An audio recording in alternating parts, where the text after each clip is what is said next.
We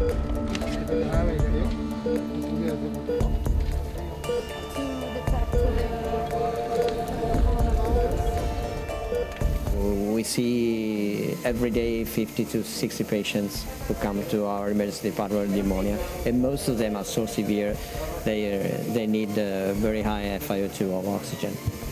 And so we have to reorganize our emergency room and our hospital in 3 levels of intensity. It's been like a war zone, a medical war zone. So before I start my shift, I have to pray and meditate for at least 5 minutes to get my mind in the setting of going into this war. As hospitals are flooded with more critically ill patients than they have the resources to treat, they've had to start prioritising who's given the chance to live and who isn't. It's an old wartime practice known as triage, but now it's come to life in peacetime. It's the process of sorting patients according to a system of priorities in order to save the greatest number of people possible. It can often determine who lives or dies. And in Italy, the biggest crisis since World War II has in some cases already forced doctors to decide which COVID-19 patients will have access to a ventilator and which ones won't. So who gets priority? Triage systems can vary from hospital to hospital, but priority is normally given to those most likely to be saved and most likely to live longer.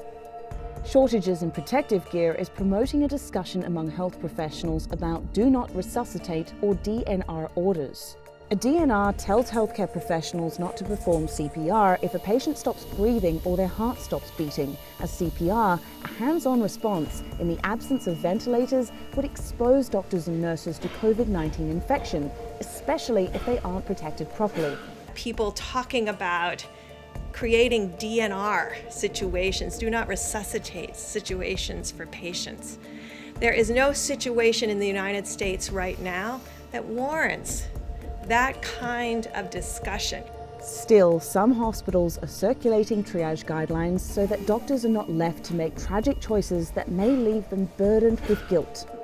Kaplan, the president of the Society of Critical Care Medicine and a surgeon at the University of Pennsylvania, told the Washington Post, "We are now on crisis footing. What you take as first come, first served, no holds barred, everything that is available should be applied medicine is not where we are.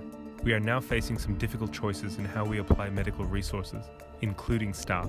And these are the scenes and discussions in the US and Italy, both countries that have quality healthcare facilities relative to the rest of the world.